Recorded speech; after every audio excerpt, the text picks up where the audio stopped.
We are live. I do that every single time. What is up, everybody?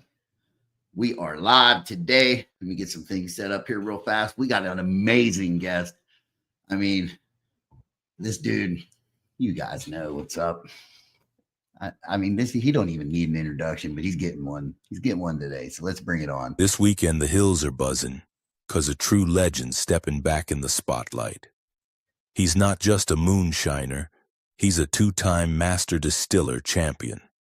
A man who's beaten some of the best in the business, jar after jar, flame after flame.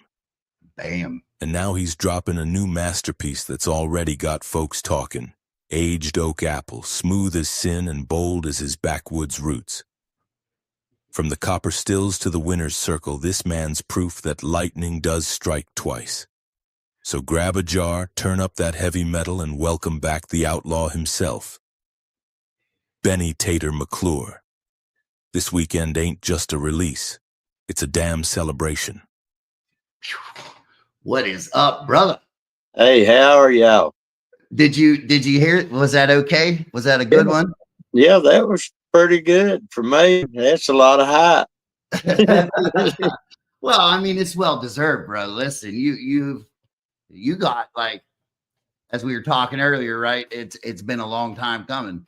Yeah, it has, and I understand, and Sugarlands is really, they really been nice to me since we've been distilling and bottling and went out of their way to, see whatever we needed, we got, So how was that? Like, so this is your first one, right? Yeah. So how was that? Like, cause we all know you know what you're doing, bro. Listen, that ain't no secret. Everybody knows that you know what you're doing. So how was it stepping into that big, different of an environment? Working up there at Sugarland? Yeah. Oh, it was awesome. I mean, they've got, it's just a total different critter than, your basic run of the mill still. They're the ones that I've run on TV and stuff, totally different. I mean, you've got mechanics involved with it and it's just something that's awesome, but it makes good liquor. Was you like what, like, and I know, like, we've all went through there. We've seen Sugarlands and stuff like that. And it is a sight to see, man. That place is beautiful. And then, like, you step behind the scenes and, like, you're standing in front of this giant still, man. Like, is it just how is that feeling, dude? What does that feel like for you? It's something else. I was there, and I'll be honest with you, Jason. We done the recipe, I made the math for the recipe, and we made the mash, and we got it, it took it 13 days to work out. All right. Well, anyway, the guy that they've got running the still up there, he is super, and he knows that still thoroughly. He's a damn good distiller. He don't never get a lot of fame, and he don't want it. But now he knows everything just clickety-clack to do with that still. And that's the key to it. But, it's a big, massive operation, but he's got it down. And after he explained a few things to me, how it rode, hell, it ain't no different than the other one. It's just bigger, and it runs off of steam versus running off propane or something like that. I mean, it's still, I hate to say it, but it's still a bicycle. It's just a bigger one and a different way to pedal it. That's right. That's right. A little bit more to pedal it, right? Yeah. So, like, did he give you, so going over the whole process there, how are the similarities, into running like what you ran on TV, or, because, like, when I did mine, okay, so that was the first time I ever seen a column so tall with a D flag and all that. Yeah. And I could have picked that still, but I was like, man, I don't know. Like it's a little intimidating. I'd rather run something small. So what are the similarities there? Was it pretty easy? Like once Uh, you kind of well, to me it was. I helped took the pump up, and you pumped it over. You didn't have to bucket a lot of stuff, clean up, with hot water and rinse it out and go on.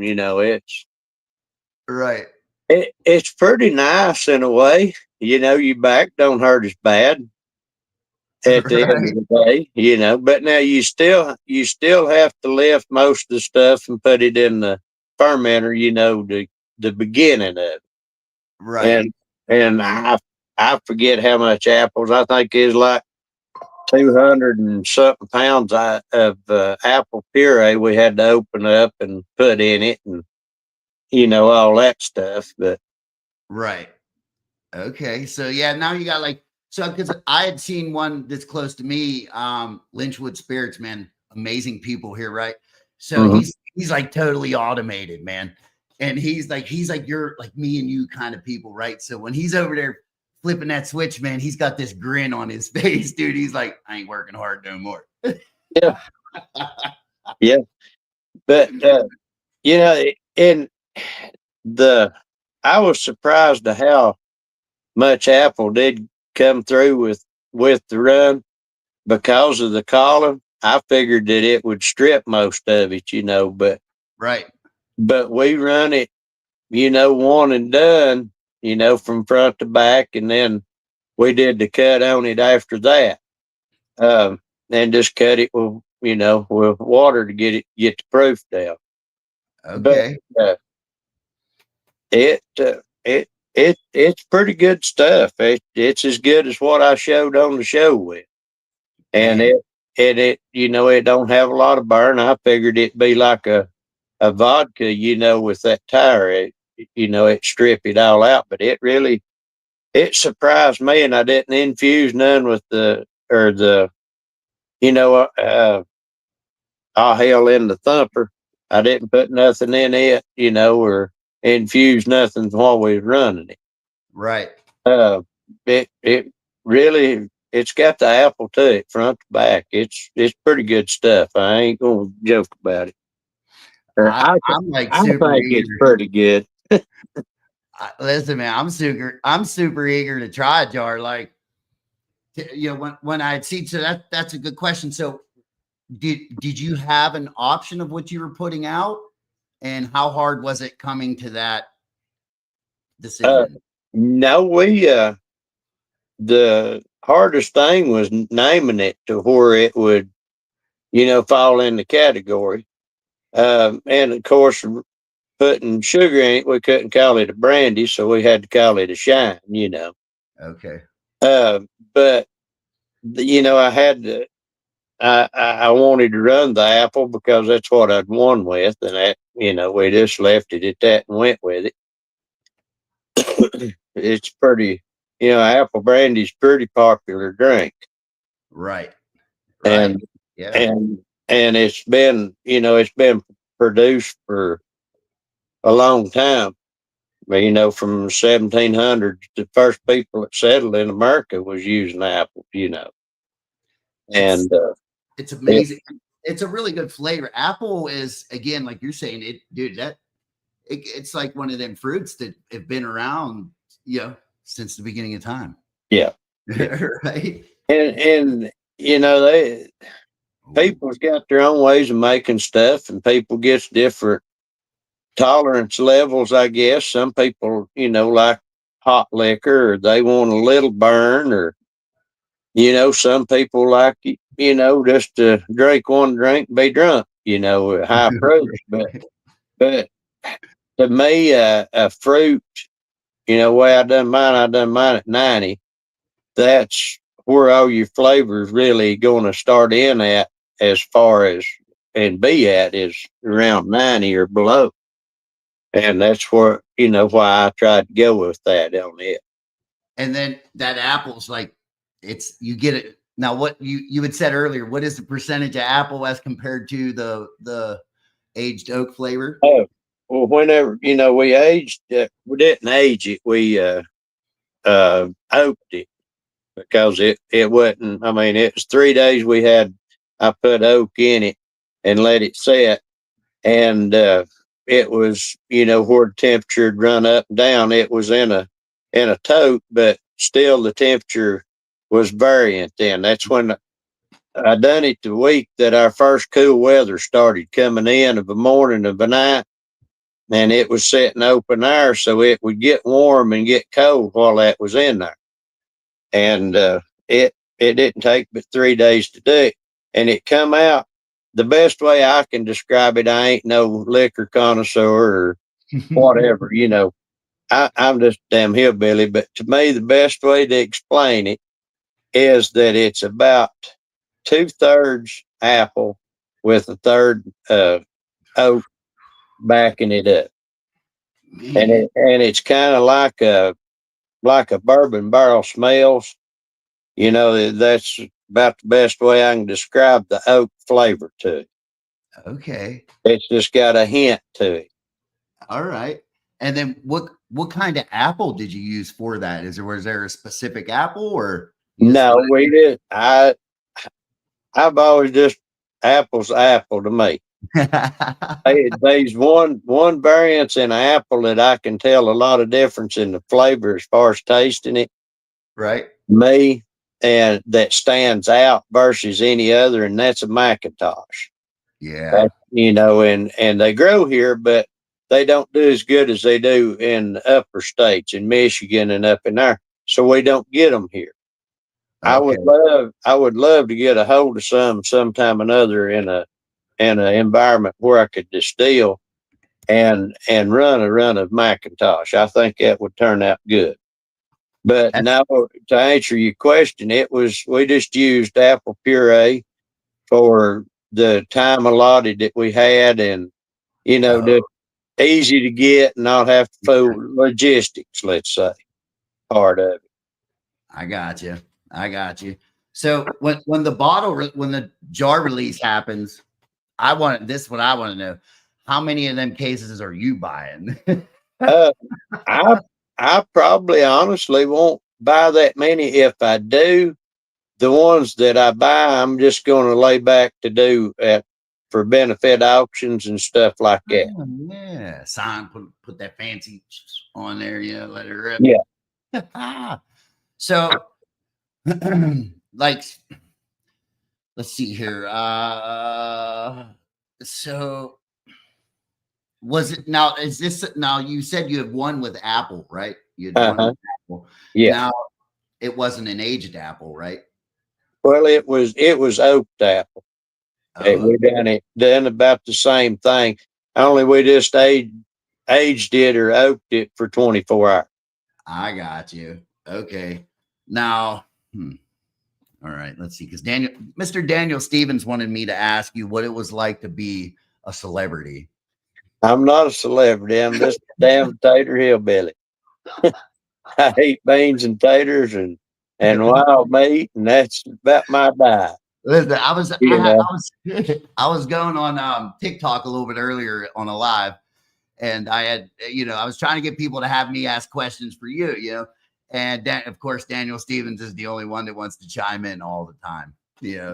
Well, he's got to give me crap. Oh, he gives me more shit than I can even handle. So, but here's a good question from Uncle Joey. So Uncle Joey wants to know, what is he saying? Oh man, does he want to know why I hadn't been on their podcast first and was on yours? No. He wants to know what yeast you prefer when you're doing apples. Is that secret? Well, no, it ain't secret. It's anybody can go buy it at any given time. Right. And they can go where they buy their groceries at and get it if they need to. I got you. So it just a active dry yeast is all you got to have. Right. You can spend $50 or $80, on a yeast, or whatever, end of the day, it might take a little bit longer, but it does the same damn job. Right. Exactly. So you're not like, so for me, I'm a turbo guy, but I'm doing sugar shine. Yeah. You know Well, what I mean? you gotta have it for that. Right. Right. But the best thing is, it's like you got to know how to work what you're using, anyways, right? So like, I get all the questions, the sulfur questions and stuff like that, and like, how do you not get it? Well, you're just overworking your yeast, man. Like, put more water in that bad boy before you start, or add some more yeast to it or something. You know what I mean? I don't overwork them. I don't have that problem. Yeah. So, how excited are you for this weekend, man? Is it like? Well, I'm tickled to death to get to do it. I hope I have a good turnout, and everything, and I hope everybody enjoys it. I at least want my buddies that buy it to give me a good review on it on the social media, and then they can call me and text me and tell me how shitty it is privately. I want it to face good. So, You hear that, Daniel Stevens? Because he'll be the first one to bust someone's balls. You know what I mean? He'll be the first. yeah, and there's a few of them that's probably going to bust mine over it, but Right. I bet you if they do get a jar, it won't be long till it'll be empty. How's that? That's all that matters. That jar ain't going to stay full for very long. Yeah. You know what I mean? Right. Yeah, but I ended up, I think, with right now 500 jars, something like that. A little bit below or a little bit over. I can't remember exact number, but I know that was pretty close. 500 jars. Damn. Yeah, I distilled off. I think it was 76. Now, don't hold me to it, but I'm close. 76 gallon at 118 proof. Whenever we got done distilling. Damn. And but now that's a 800 gallon batch. Damn. So I made right at 10%. That's pretty good though. Yeah, I mean for just apples. Yeah. Well, I'll tell you this. I mean, Daniel Stevens had told me some stuff before, and I think I had talked to you about this before, and we were kind of discussing it a little bit using the column steel, right? Mm-hmm.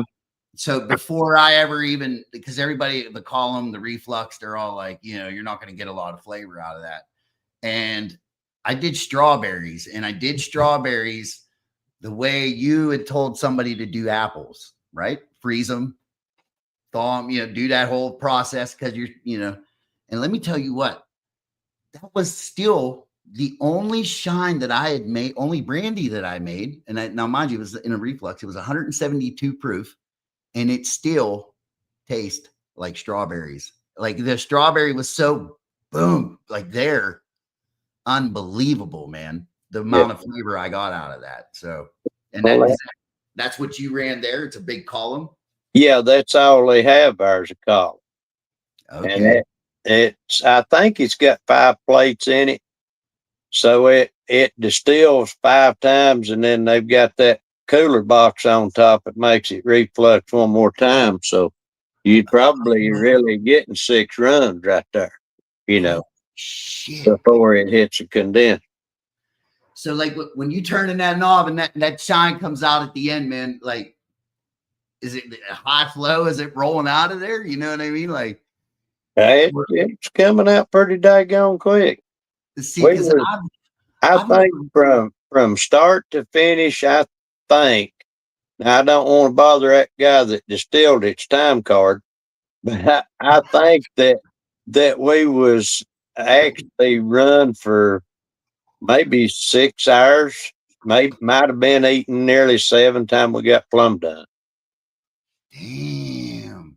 So you're running a pretty good amount there. It's about 10 gallon an hour or something like that, I think. Holy 10 gallon an hour.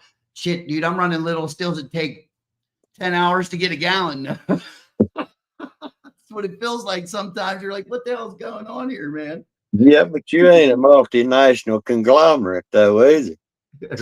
Right. You know, Hey, I think, they're a little bit larger than you are. yeah, right, right. I think, in Uncle Joey's words, turn that MFR up, man. We ain't got let it go. Yeah, he's Yeah. always turning it up. So, all right, so let's keep going there, man. So like, you're really the only 2-time winner on the show now, huh? No, I think there's been a few other people won a time or two, you know, as far as celebrities, but I, as far as the full time moonshiner people, how's that? Mm-hmm. But Mm-hmm. now I don't know if any common, you know, just regular guys, so to speak, have been on and won twice. I don't think they have. I don't know. Okay, so I know you got two. I Yeah. want to say, did Amanda win it twice? I don't know. And then, oh, what's his face? Oh, Mr. Landry, I think. Did Landry win it twice? Well, I don't know. I know that he's been on a lot of them. Yeah, that Yeah. doesn't matter. It's about you, anyways, brother. So now, how did you get paired up with old Big Nick there? How did that happen? It was just something because you guys were just Oh, we just talked a time or two and talked over a few things and figured out we could trust one another and you know on certain stuff and well on anything. Hell, I trust him with anything I've got.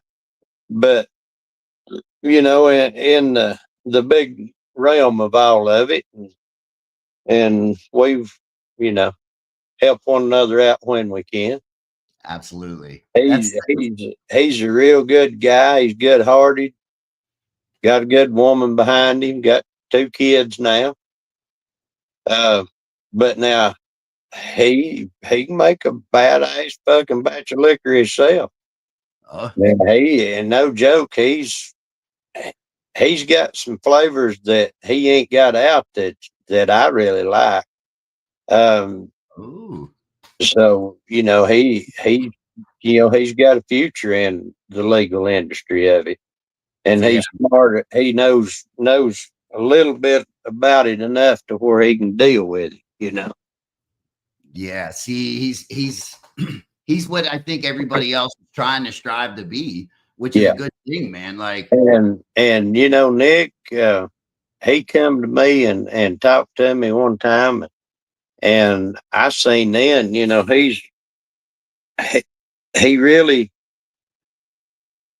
pushes his product. He knows how to push it without being a goober about it. Let's say he's very professional about it. He don't overpower people with it. Either you like it, you don't. He moves on. You know, type guy, but he's motivated enough and he's wanting it enough to where he's pushing it and he's a doing the way you should do and he's got a good game plan going. I'm tickled to death that he's where he's at and what he's doing. yeah, But now his liquor we had it up there ready to bottle the other day and run, you know, bottled it and everything and I tasted it and it's great stuff. You know, it really is. It's kind of like eating a peanut butter banana sandwich, only you get you a little buzz off of it if you ain't careful. right. Yeah, Elvis was smart. yeah, We could call him Buzzy Bananas, right? yeah. But but yeah, he's old Nick's gonna go places with this. You know, he really he's went places already that most hadn't, and they jealous of him, and that's all right. They can be jealous. That Yep, means he's doing good. If people's shit talking you and jealous about you and run you in the ground, that means that you're living rent free in their head, that's right. and they need to move the hell on and do something else besides bother you. You know, we call that those aren't haters, they're fans. Yeah. At the end of the day, Fan of the day, right? Exactly. We all get those. And listen, I'll be the first one to admit it. Like dude, you won't find me being jealous of that man. I I, envy that dude. I envy you. I envy him. I envy every one of you guys that get your opportunity to put that bottle out. I ain't no use to envy me. Hell, I'm just a hillbilly that got lucky. That I seen a opportunity pop up on Instagram one day, and I said, "Well, what the hell? Let's see what happens." I know a little bit about it, so So anyway, that's how it happened for you. You just yeah, kind of caught an ad. yeah, caught an ad. I'd watched the show, and a lot of the guys that was on there was, there's good distillers. They really impressed me. But now there's also a lot getting on there that I don't know where in the hell they come up with them people that was distilled. And it's just one of them things. I said, well, hell, if they can get on there and do it, I'm going to try it. So, I went through the process of elimination and got picked, and we run with it, and 5 years and 3 months later, here we are. Man, see, and that's the great thing, dude. Like, when I put mine in it, dude, I swear to God, it was like 2 fucking years before they got back to me. You know what I mean? And I was like, everybody's like, dude, you better Google these people, make sure it's real. I may have lucked up because when I turned mine in was right whenever the big thing hit, in 2000 that shut everything down for a while. So they may have been a lot of people not wanting to go do stuff. So I don't know. That may have been how I got on there. Hey, a lot of people making hand sanitizer. Yeah, I guess so. Well, I know this, man. Everybody that I talk to, and I've even got to sit like we went to dinner, and you know what I mean. But you absolutely deserve everything that you're, you know what I mean, dude. You are a man. So, like, I get tickled pink when I met JB Raider, dude. I could have sat there and talked to him for hours because that's history, man. Like, but what I'm getting to is I could put you right next to him and anybody else in that line of top dogs. And bro, when you're talking, I'm listening. Yeah.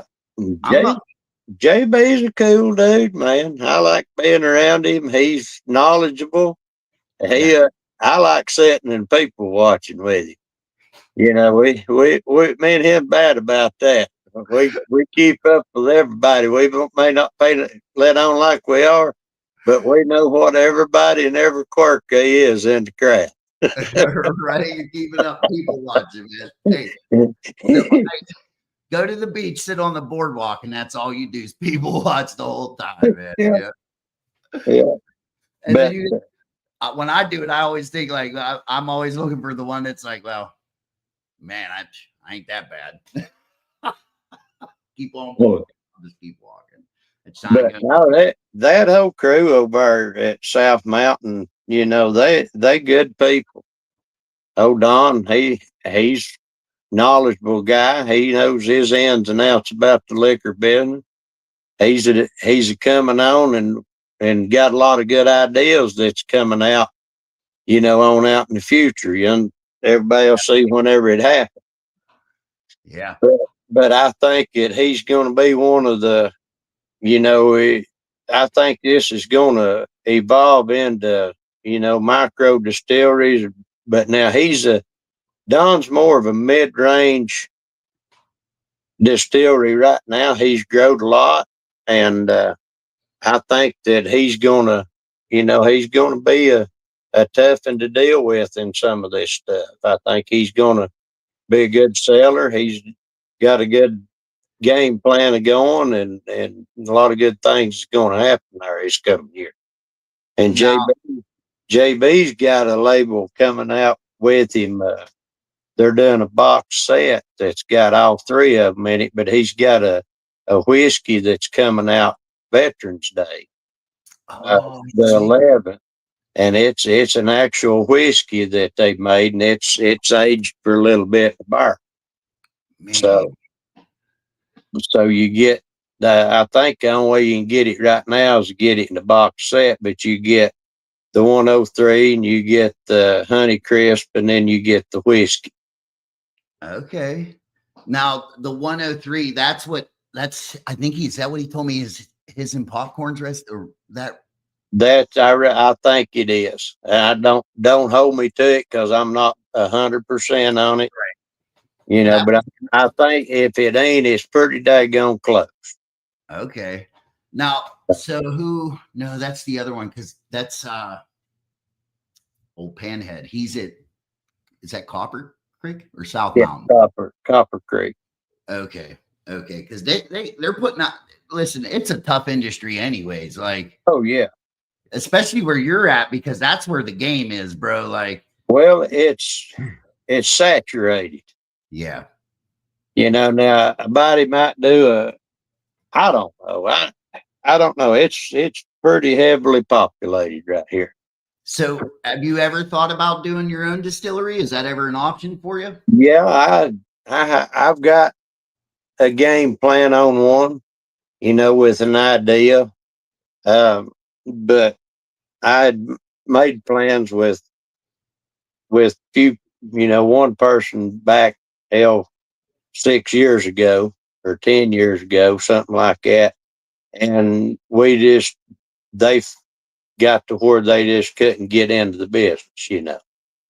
So that kind of abolished, but I've still kind of kept that game plan in my head. And if I was to ever be able to do it, you know, I think it would be a good idea. But now also I've seen different locations in the United States, you know, down south, in a tropical region, you know, there's a good market down there in a lot of places for micro distilleries. And a lot of the ones that's down there can't keep up, you know, can't keep the demand met. You know, they run every day of the week and they can't keep up with no more than what they've got. And they get more business than they really wanted, you know, so somebody might look into something there, you know, down the road. But that would be like that, like, so like my boy Joe Lawhorn there, man, they're able to ship to 45 states, man. 45. Yeah. See, that in my mind, that's kind of like what you know what I mean? That's my goal, dude. I want to open my own distillery. I have the whole outline, you know what I mean? Because that's why we do it anyways, dude. Yeah, it's to get rid of that drink, but ultimately, you know. Everybody needs a backup retirement plan. Backup? I need one in just a fucking plan in general. Well, yeah. Tile and rock ain't gonna always last for me. I know that. Right. Oh, the tile, dude. Oh my Lord. Tile and concrete. I asked one guy that was pouring concrete here. I'm like, dude, how come concrete layers are always fucking assholes? And you know what he told me? If you had to spend all day on your knees, you would be too. And I was like, yep. Good. I would have said, won't you come do this with me for a week and we'll see what you think. Yeah, no. I don't know. I did tile for a very long time. That's why my knees hurt now. Yeah. It's just too much, you know? Yeah. But, so throughout this whole process, man, like, was there any highlights for you? Like, what is the main thing that really that keeps playing in your head? Like, is it making it, like just doing it? Like, it's just the whole experience. You know what I mean? Like, is there one thing that keeps rolling through you there? Well, it probably, I don't know. It's probably whenever I don't know. I mean, there's been a lot of it. Too many. Yeah, I guess it's whenever maybe some of my dad's friends, you know, I run into them and they tickled that I done it, you know, that and of course, you know, family, they all tickled that I've got where I've got at with it, you know. But my mom especially, she's She's a good church going lady. She don't approve the moonshine, but she's proud of me for being here. You know. Oh, absolutely. I mean, look, eh, they may not be, down with that part of it, but you've taken, so it's crazy, right? Like you've taken something that wasn't so out in the open now that it is, right? Now everybody's like, boom, you've taken something and you've made something huge out of that. You know what I mean? Like, and then so if my mom were alive and here, dude, I know she'd be tickled pink, bro. She would be like, you're fucking wild. She always called me her wild child. You know what I mean? Because that's what I was, but she approved of it, like whatever, you know what I mean? She'd have my back, and that's all that it's really about, and my thing is like when someone tastes my shit, like, and they're like, oh, that's good. And I'm like, all right, now here's what I really want to do. You telling me the truth? Or you just, being like Daniel Stevens and tell me it's clean every time. Right. Poor old Benny. I love that guy. We just went to that the Bigfoot one. Yeah. I don't know if you might have seen a little bit about my story, but bro, listen, I got pulled over 15 minutes away from the beach house. That $200 and something ticket that you had to tell your wife about. and the 10 lawyer notices. 11. I got one today. Oh, okay. But listen, I mean, thank God. I'll take it. Let's just say it this way. I'll take the $221 fine any day because I'm glad he didn't go through the back of the vehicle. Let's just say it. Oh, yeah. Let's just say that. But yeah, I mean, I might have to take a trip down there to pay for this fine. It might just have to be this weekend. I don't know. Well, Gatlinburg's right across the hill. Right. Well, maybe we'll stop there first, and then we'll veer that way. Maybe just I ain't got nothing else to do. Fuck it. Well, there you go. It's probably where you live at, Pennsylvania. Yes, sir. I'd say it's pretty cool up there in the last couple of days, ain't it? Oh my Lord! Listen, I was in my tree stand at 5 o'clock this morning. I got to it about 4:30, quarter to 5. And it was 31, 32 degrees. Well, they ought to be digging in the ground and rubbing trees then. Bro, listen. But here's the thing. So where I hunt right across, I have my stand. You can see my house from it. So which is a bad thing because when I get cold, I go home. Yeah. You know what I mean? Like if I was out there hunting with my dad, there ain't no going home, bro. You stay in here until it's dark and then we're going home, right? Yeah. So my neighbor, he plastered the whole back of the field with tree stands. And what bums me out is I was in North Carolina getting speeding tickets, not selling any t-shirts, and he shot one of the bigger ones. Well, there's still more there. There is. There's always more. There's 9 shooters that we got on cam between me, him, and the neighbor. Yeah. Right. Cool. But I was working on a cabin the other day, and there's a field down below at the pond, and I'd watched some does down there as I come in, and we was outside farting around and putting some siding on. But anyway, I heard something and looked, and there's like 5 or 6 of them does. They come running through the woods, and I said they're running from a buck. And that guy's with, he can't understand a lot of English, but anyway, I finally got him to understand.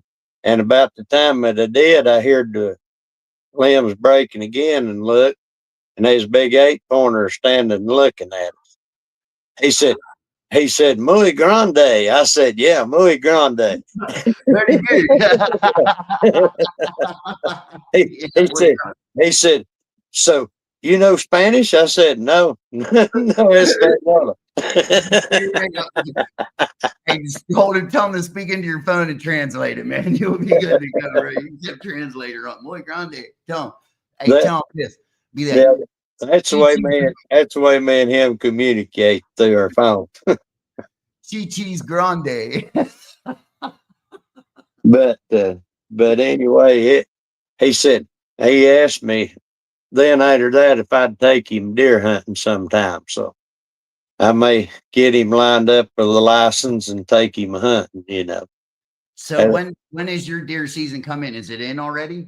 Bow season is. We just had juvenile season weekend before last, and then bow season come back in, and it will run till the 8th or the 7th, and then the 8th is open and muzzleload. Oh, okay. And that's usually whenever I'm where I hunt at, and I'm hunting. So Okay. I don't get to go this year until later on in the week. So Oh, yeah, because it comes out on your day. yeah, Oh, but you know what, man? Hey, listen, you don't always get that chance to drop a bottle, right? yeah. You can go the next day and drop a deer. Oh yeah. Hey, you We'll know what? probably a couple of days, because I honestly I don't know with all the excitement how I'll feel Sunday. How's that? Right, look, I may be kind of tired Sunday from all the excitement Saturday. so Beth doesn't like hunting. Uh, So Beth doesn't like hunting. She's putting little pukey faces with hunting on no, she don't mind it it. as long as I'm home. Hey, right? Exactly. That's Because it. she likes it whenever I'm home and I hunt, because I hunt pretty close to here. And last year she is lucky is what she was, but or I was lucky. I went and left her in bed to sleep, and went and got in the stand and got business done, and come home, and she's still in the bed. She said, "That was fast." She said, "You already done? Something go wrong?" I said, "No, come out here and look." It's like that. Boom, man. You know where they're going to be when they're going to be there. Huh? No, it was luck. It was. That's like, I think Daniel was telling me one time. He's like, dude, I go out one time a year, I shoot 6 deer, and I go home. Well, he lives on a big farm. He's Right. one of them poor old chicken farmers. Yeah. Driving new Dodge cars, new Chevrolet trucks, Yeah, and but everything. you know what he Swimming doesn't pool. have yet? He doesn't have an episode yet.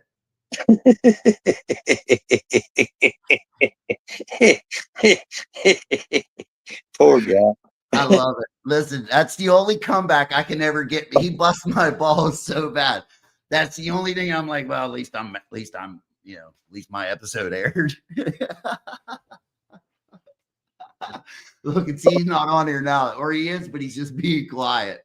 Yeah, he'll come on with something here in a minute. He'll bust both of us. Yeah, he will for sure. He So he'll probably go calling me and try to screw up the video or something. don't give him ideas. Look, his phone's ringing already. so so if you have another opportunity, do you have say a drink in your back pocket that you want to make next? Yeah, I've got a few old recipes that I'd picked up from Dad's buddies, over the years, and one thing and another, and that's basically this recipe here is from one of his buddies that's dead. Mr. Ball, Glenn Ball, was the guy that influenced me with it. Now, I'm like everybody else. It's in my history from grandparents and great whatever grandparents. I mean, hell, they done what they did to live. Yeah. Yep.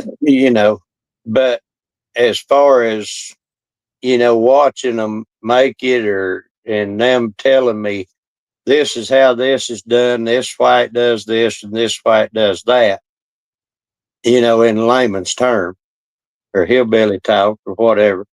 But Glenn was the guy that really influenced me on, maybe someday doing it later on in life. And I kept all that stuff in my head. I always was the kid that would sit and listen and learn and not mouth and peck her around it and everything. And he's the guy that, that I learned from. And then too, I had a lot of good influences learning me how to cook as far as cooking food.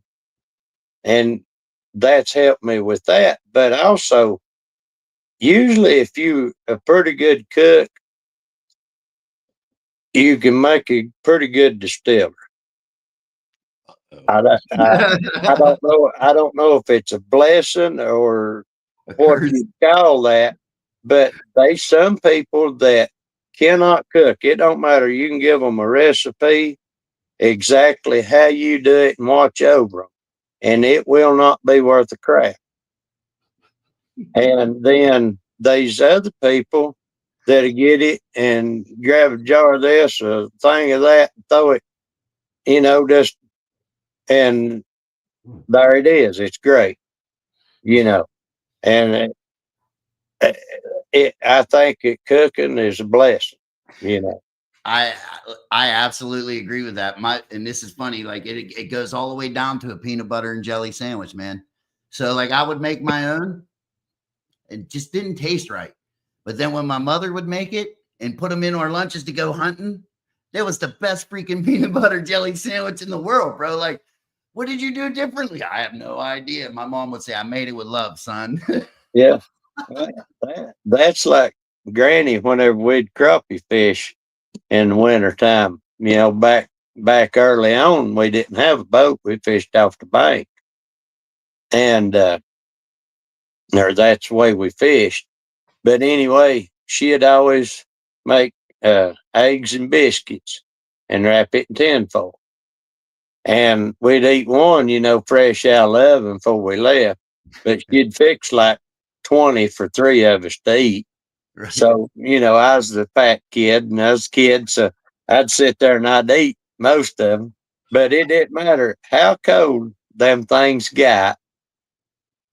And she used lard to fry the eggs in. So, there's the lard had turned white on it by then. But they tasted the same and could not get enough of them. Yeah. They was just awesome. But now I can fix a egg sandwich and take it 5 minutes later. I can't stand to eat it. But I believe that the mom parts of it or the grandmother parts of it was the love involved. That's it. Why it was so good. Yeah. My grandmother, it's funny you say it because my grandmother would cook with lard all the time, like that, and bacon, man. My my Aunt Vicky still does this. Like she'll cook, she'll take the grease from the bacon and she would put it back in with like the container of lard. Yeah. Well, I ain't got it in my container of lard, but I've got a quart jar full of bacon grease on my stove. See, that's a thing, man. That's like, dude, that's how it was at Salem. They pulled out, I mean, like man, like go get me the lard out from underneath the you know what I mean? I'm like, okay. Yeah. And that adds to that flavor, man. It's like, or you're going to use that on your cast iron, to oil it up, season it in. Yeah. So that's kind of cool, man. And I think it's really cool that you're bringing that part with you. Like, you know what I mean? Like into your drinks, like you're paying homage to listening, being the kid who sat there and fucking listened. And you're like, dude, I know one day this is going to help me out. Yeah. You know what I mean? So you're pulling these recipes, man. And that's amazing, dude. Yeah. What would he say if he drank it? I think he'd probably tell me to up the proof on it a little bit.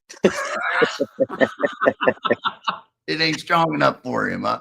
Well, he liked to drink. He's a good guy though. He's a super guy. And he was a number one buddy to my dad, at the time. Right. And everything. Old Glenn was a good.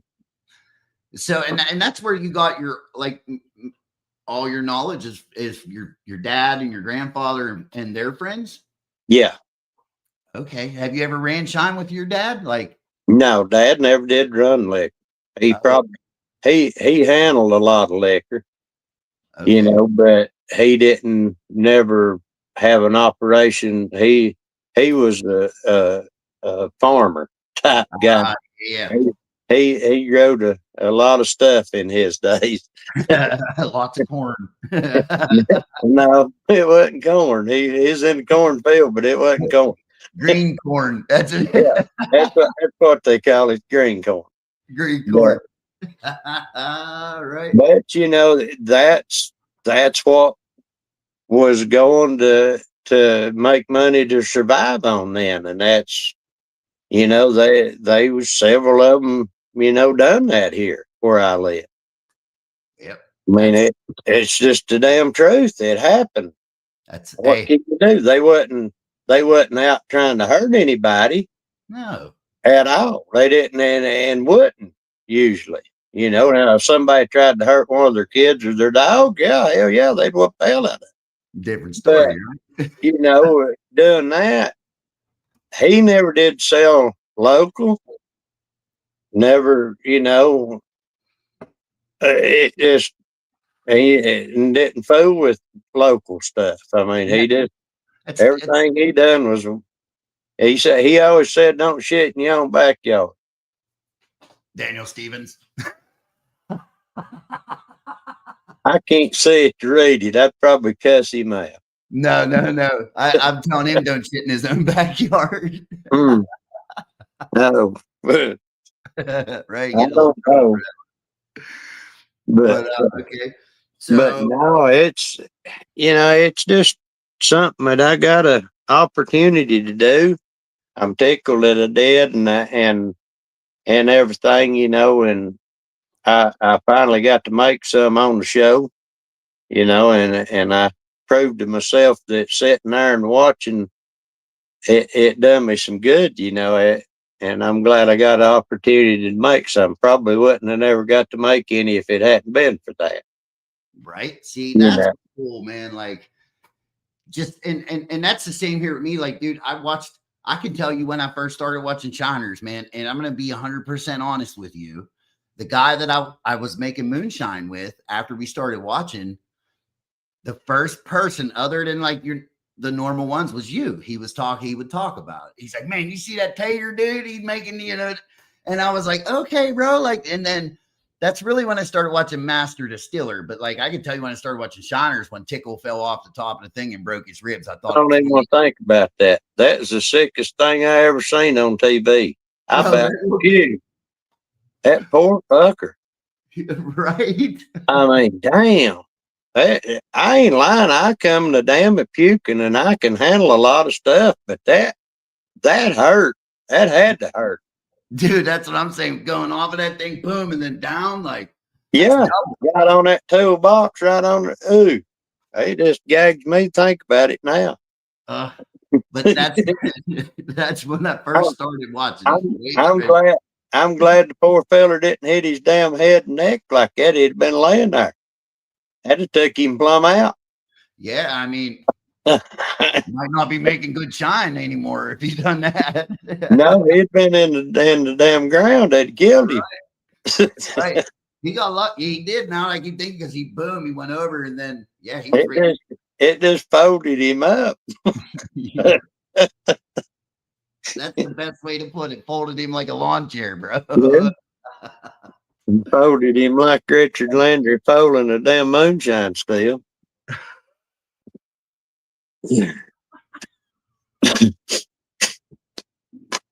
I can't say, hey, listen, it wasn't me that done it, but I've had it happen to one of my steels where they didn't unhook it after he was done running.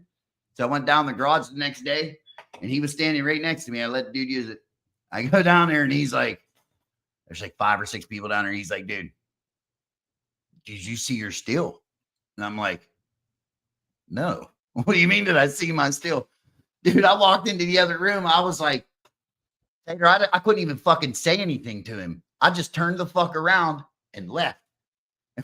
My wife looked at him. She's like, dude, it'd probably be best if you left. Yeah. Dude, it vacuumed and like a fucking pop can, dude. Yeah, they'll do that. Yes, dude. And that I was like, ever since then, though, that's, North Georgia Steel's had my back on that one. So the kid actually pulled it out. We boil water in it still to this day. Now, I don't know if I'd run in it, but if we're boiling water, that's what we're using, Yeah, you could take a sorter off a cap or cape on it and make you a crawfish boiler. Hey. See, now here's my thing. So if I were to take the bottom off of a copper steel and the top off, you know what I mean, and put two of them together, do I have to reinforce the inside? Like, would you think? Yeah. So it don't. Okay. Yeah. That's what I thought so, but I just double checking. Like, a lot. It's going to be a 50-gallon. You know what I mean? So I didn't want to. Next thing you know, you got to fire this thing up, and we got explosion number 2 happening. We don't. Hopefully, it fails before it actually makes a lot of alcohol in the vessel while it's still beer. That's exactly right. We had that one open up, dude. It opened up the bottom. Right? My buddy's like, dude, it's hissing. I'm like, you don't know what you're talking about. Well, I go out there, the worm's fucking boiling. Right? I'm like, oh my God.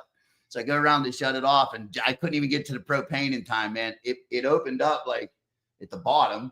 So all the shine coming out is now a flamethrower, right? And it's all going on propane tanks, of course, So we were very lucky we didn't burn anything with the floor. Let's just say that. Yeah. But, well, listen, man, hey, I really appreciate you coming on here. I look forward to, hopefully I can try to get down there. It might take me a little extra longer because I got to drive slower. Yeah. Well, ain't nothing wrong with driving speed limit. Well, I was doing, what was I doing? 65. He wrote me up for 60 and a 45. Yeah. Well, he is nice. He could take you to jail. And that's where I probably would be today. And I'd be like, oh man, we wouldn't be having this interview. I just pay it and say thank you and roll on. That's exactly what I'm going to do. Count my blessings, right? Count my blessings. Yeah. So are you going to have a little after party? What, you got anything planned? Or? I think a few of us may be going to get together Friday evening, a small bunch of us here, pretty close to the house or at the house here somewhere or another. But I think Shonda, I can't pronounce that name right ever. That's on the podcast with Jeremy and them. Yeah. She's putting together a little thing Saturday evening after the thing, after party thing up there. Okay. So it's gonna be a pretty nice thing. There'll probably be some wild game roasts there, just guessing. Okay. All right. But anyway, I appreciate you having me on here, and I hope a lot of people come out and this comes off pretty good, But I appreciate everybody that's pulled for me through it and hung in there with me and everything with it. And I've met a lot of people along the way with this. It's something else, It's mind-blowing, dude. I can only imagine you're way more ahead of the game than most of us, and like it blows me away. You know what I mean? Like, it for me though, it doesn't happen until I come to your area, like out there. Like, so here it's not that big. They're not like into the show so much, but when I go out there, they're all like, "Oh my," Yeah. So you get all that. Too, but I've had a lot, like that. I've had a lot of good people behind me and a lot of good buddies pushing me. But now Beth, me and hers, we've been buddies for hell, I don't know, probably 5 or 6 years. But I met her at the first Popcorn Sutton Festival I went to. I met her there. We hit it off as friends, and buddies, and we'd talk and stuff like that, but it's worked out, and she's a hell of a good woman. Takes care of her kids good, takes care of me good. But that's the key to everything. Man, get him a good woman, stand behind him and push him a little bit. He can do anything. That's it. Well, it depends on how hard they push, because the only time I get pushed is when the ledge is in front of me. Oh, Lordy. No, But at the end of the day, though, you enjoy yourself, and you know you do. I do. I ain't lying. Right. I don't mind that adrenaline rush when you're falling down a little bit. Yeah. Listen, man. Hey, again, Tater, congratulations, man. Like, you are, you deserve everything that's coming your way, brother. And listen, everybody that's out there, make sure you go out there and see him, man. That's one thing that I can say about this community is like the moonshine communities, man. Come out and buy jars, buy multiple jars. I've got nearly 500 or 500 plus. I don't know. I can't remember. But anyway, I'd like to sell every one of them that day. That way we'd be done and over with and go. Yeah, but Tater, if you sell them all that day, they're going to be like, we better call him back up, get him back up in here. Well, that's what I want. That's right. I see how your plans unfold here, brother. but anyway, I appreciate you and I appreciate everybody and I don't have fans. I've got friends that say howdy occasionally and I don't know why they want my damn autograph, but I appreciate them. Right. And come out and see us and buy you a case or two, whatever you need. If nothing else, just come out and say howdy and see what's going on. That's it, brother. That's all we can do, right? Get behind the guy and support him, man. That's it. So, all right, Tater. Hey, man, if I don't see you again, congratulations. But I am going to try my hardest to make an appearance there for you, brother. That's the least I can do. All right, then. Thank you, buddy. Hey, thank take you, it easy, brother. You have a good night. You too. All right. Yeah, man. All right. Tater kicking ass, man. That is freaking amazing. Would love to be in them shoes. So, all right, everybody. Hey, thanks for checking us out tonight. Again, you get the opportunity, make sure you go out there and see him, Gatlinburg. Dude, he deserves 100 over. Dude is a great guy. So, all right, everybody. You have a good night. Thanks for checking us out. Heavy Metal Moonshine Podcast.